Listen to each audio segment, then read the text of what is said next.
Le désert de Morave est un endroit où la beauté cache un danger mortel. Les plaines sablonneuses sans fin trompent par leur tranquillité, tandis que les collines rocheuses et les canyons étroits dissimulent des pièges qui peuvent surprendre même les voyageurs les plus expérimentés. Ici, le soleil transforme les horizons en mirages trompeurs, brûlant le sol sous vos pieds, et à la tombée de la nuit, le silence est rempli du bruissement des serpents et des scorpions venimeux. Ici, chaque pas peut être fatal, et la moindre erreur peut être le début d'un combat pour la vie. C'est dans ce royaume dur et impitoyable que se déroule l'une des histoires les plus étonnantes et les plus inspirantes de la lutte pour la survie. Californie du Sud, Parc national de Joshua Tree, septembre 2010. Le soleil brûle impitoyablement sur le désert de Morave. La chaleur s'élève en vagues frémissantes, faisant scintiller le sable et les rochers comme du métal chauffé au rouge. Tout autour d'eux était noyé dans le silence, interrompu de temps à autre par le vent. Le paysage semblait être un rappel vivant de la facilité avec laquelle la nature pouvait dominer l'homme. Ici, toute erreur peut être la dernière. Les arbres de Josué se dressaient seuls à l'horizon, étranges troncs noueux aux branches épineuses, comme s'ils avaient été conçus pour des films sur d'autres mondes. Leur silhouette décharnée semblait faussement accueillante. Ils n'offraient ni abri ni eau, ce qui ne faisait qu'accroître le sentiment de solitude dans cet endroit hostile. En cette matinée étouffante, Ed Rosenthal, 64 ans, randonneur et poète de Los Angeles, se préparait à une randonnée familière. Pour lui, Joshua Tree est depuis longtemps une seconde maison. Depuis près de 20 ans, Ed revient ici pour parcourir ses sentiers préférés et trouver l'inspiration dans la beauté sauvage du désert. Aujourd'hui, c'est juste une autre promenade, se dit-il en glissant un sac à dos orange vif dans le coffre de sa voiture.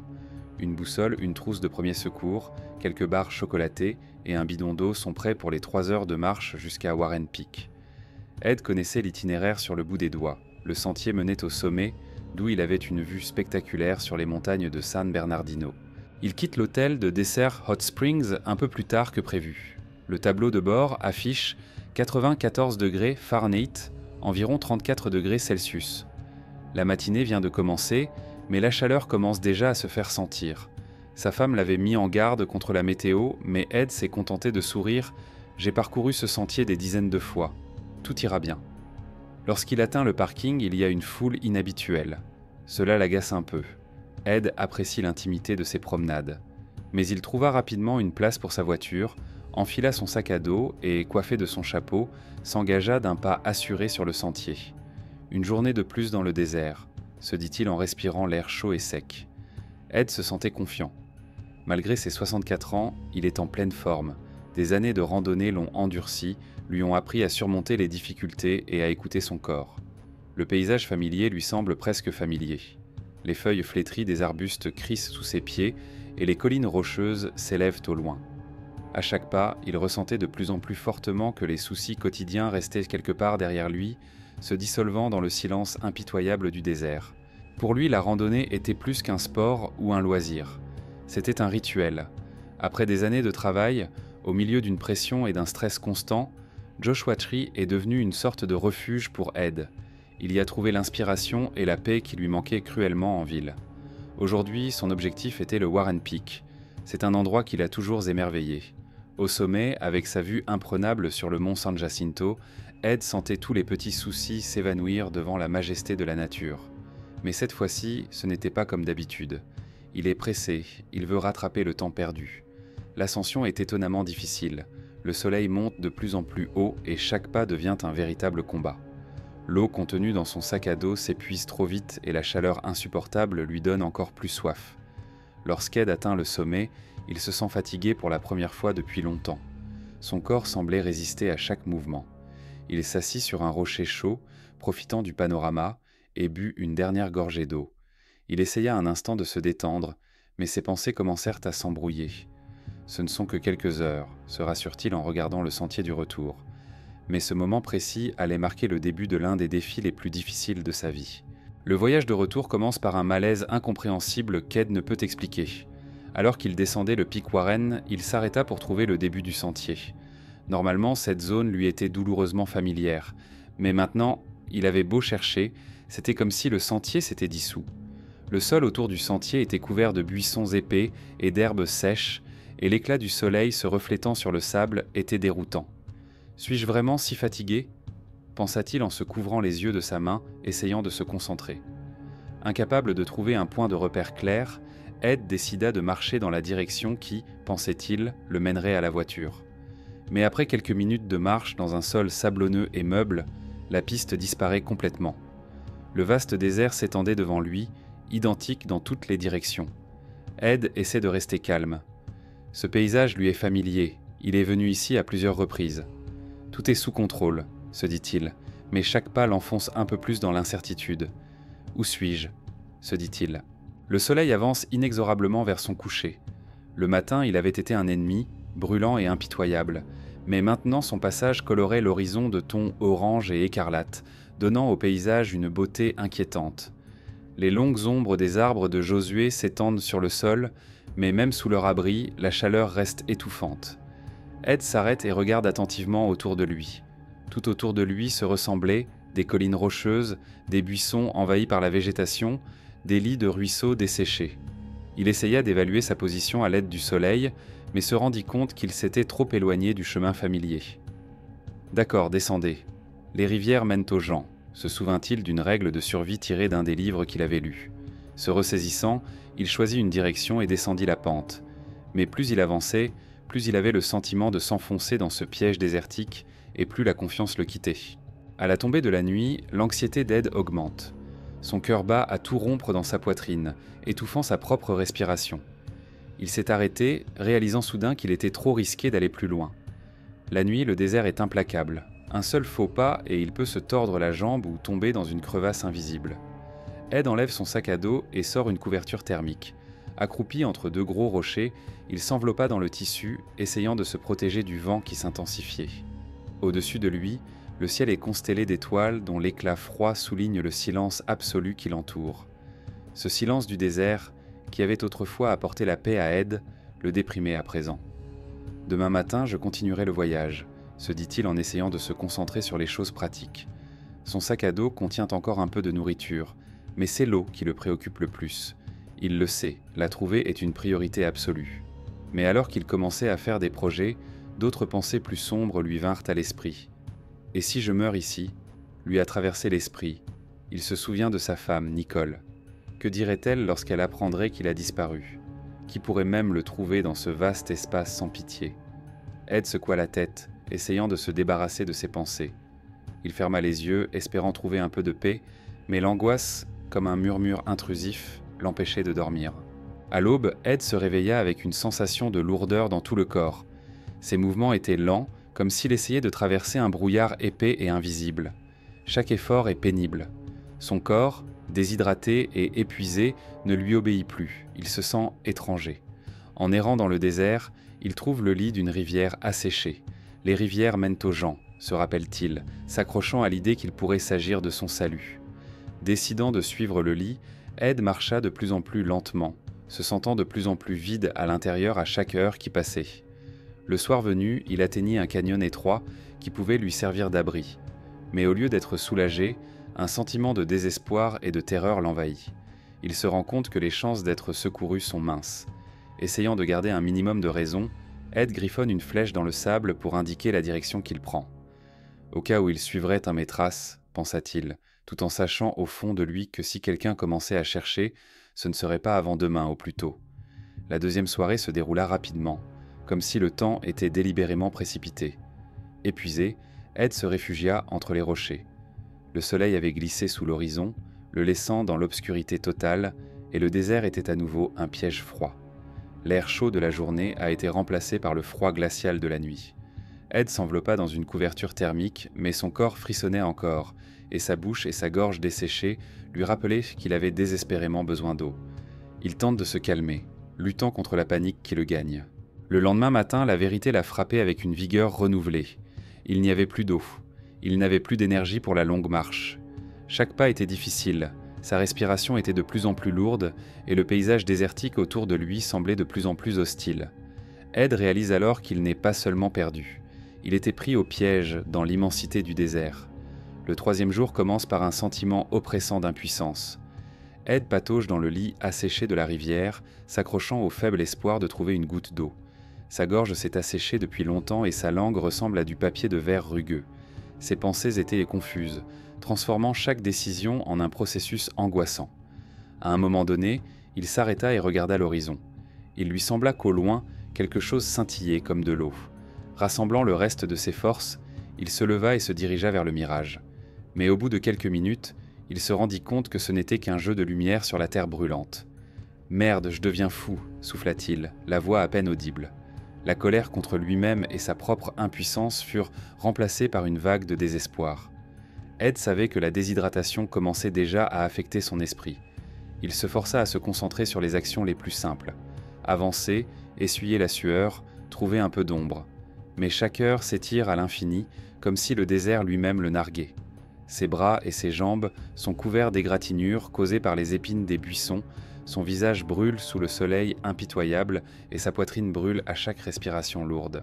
Se souvenant des paroles de son compagnon de randonnée, Ed s'est accroché à un dernier espoir. Le yucca pourrait apporter un peu d'humidité. Il sort un couteau suisse et entreprend de couper le tronc dur de la plante. Malgré l'effort, le couteau laisse à peine une marque sur la surface. Après quelques minutes de lutte, il réussit tout de même à extraire quelques fibres du tronc. En les portant à sa bouche, il se rendit compte que cela ne servait à rien. Les fibres étaient sèches et rigides, et essayer d'en extraire de l'humidité ne faisait qu'accroître sa frustration. « C'est inutile », pensa Ed en jetant les restes de la plante. Ses forces s'amenuisaient, et même la plus petite ombre n'apportait aucun soulagement. À la tombée de la nuit, le 3e jour, Ed sentit le désespoir l'envahir lentement mais sûrement. Il se coucha sur le sol sec, mit de côté son sac à dos et leva les yeux vers le ciel étoilé. Le silence profond du désert l'enveloppa, rompu seulement par les battements de son cœur. Là, très haut, parmi les innombrables étoiles, il aperçoit les lumières des avions de ligne. Il se dit « Ils rentrent chez eux. Et il semble que je vais mourir ici. » Cette pensée le transperce comme une lame froide. Respirant difficilement, il fouille dans la poche de sa chemise à la recherche d'un stylo. Il trouva son chapeau et commença à écrire à l'intérieur. Un message pour sa femme, des instructions pour ses amis, des bribes de pensée qui pourraient être ses derniers mots. Ligne par ligne, il crache ce qu'il veut transmettre si on le retrouve. Le 4e jour, épuisé, Ed repère une anfractuosité dans le grès. Cela ressemblait à une cachette et il décida d'y descendre. La descente semble d'abord facile, mais alors qu'il fait un pas de plus, son pied glisse soudain. Ed tente de garder l'équilibre, mais son pied s'accroche dans un étroit espace entre les rochers. La douleur l'envahit et son cœur s'emballe. Serrant les dents, il retira sa jambe et s'assit contre la paroi du canyon. Son pouls ralentit peu à peu, mais une seule idée lui vint à l'esprit. Un nouveau faux pas pourrait tout faire basculer. Il regarda autour de lui, essayant de comprendre où il se trouvait. Soudain, il se rendit compte de la chose redoutée. Son regard se posa sur un os, un vieil os séché qui lui était familier. Il était exactement comme celui qu'il avait vu il y a quelques jours. En tournant la tête, il remarqua ses propres traces de pas, à peine discernables dans le sable. « Je tourne en rond », murmura-t-il. Cette pensée le déçoit. Tout ce qu'il avait cru être un progrès s'avérait être une illusion.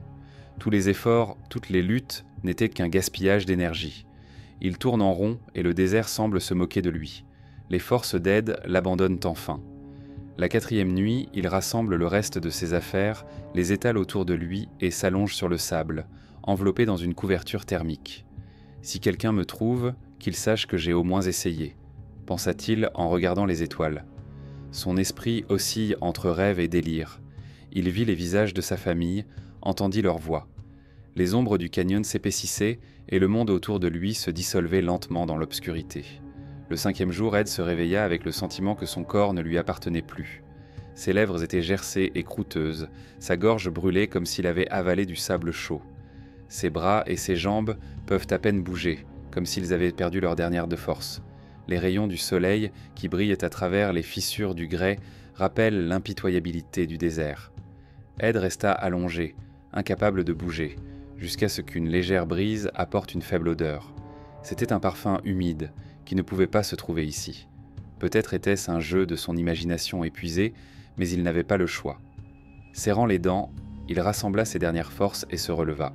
Rampant, s'appuyant sur les parois rugueuses du canyon, il commença à avancer vers le vent léger. Chaque mètre lui semble un calvaire.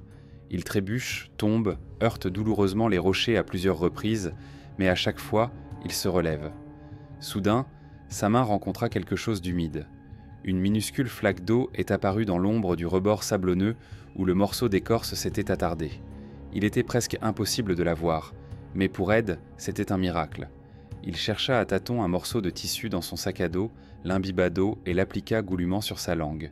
Les gouttes, si maigres et amères, lui semblaient être un trésor. Cette minuscule trouvaille lui redonne une lueur d'espoir. Le 6e jour, Ed se rend à peine compte de l'endroit où il se trouve. Le temps a perdu son sens, se confondant avec un moment angoissant et interminable. Son corps n'est plus qu'une coquille vide qui refuse d'obéir.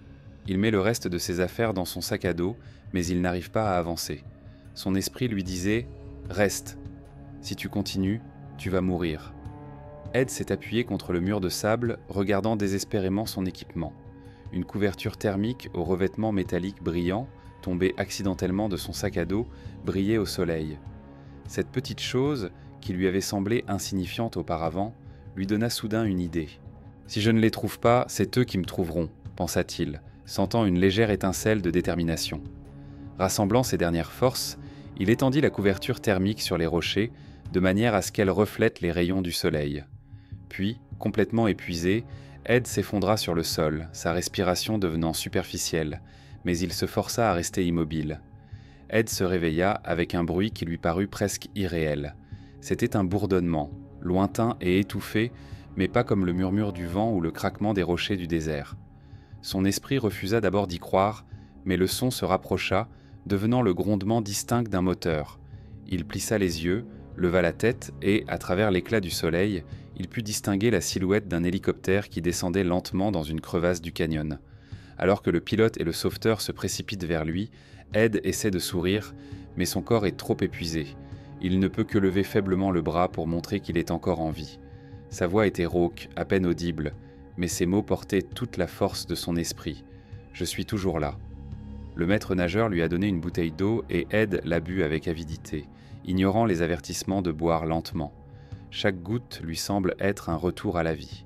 Les sauveteurs l'ont sorti du canyon avec précaution, l'ont embarqué dans un hélicoptère et l'ont emmené à l'hôpital le plus proche.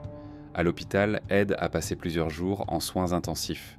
Son corps se remet d'une grave déshydratation, de coups de soleil et d'un épuisement général. Les médecins ont déclaré qu'1 ou 2 jours de plus dans le désert auraient pu lui être fatal. De retour chez lui, Ed repense souvent à ses jours passés à Joshua Tree. Chaque pas, chaque gorgée d'eau, chaque décision, tout cela lui semblait désormais une chaîne d'événements qui, malgré son caractère aléatoire, l'avait conduit au salut. Mais une chose lui réchauffe surtout le cœur. Il peut revoir sa famille.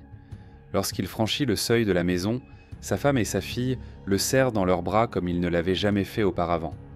À ce moment-là, Ed a réalisé ce pourquoi il s'était battu, pour ce qu'il avait relevé chaque fois qu'il semblait ne pas pouvoir continuer. L'épreuve du désert avait changé Ed à jamais.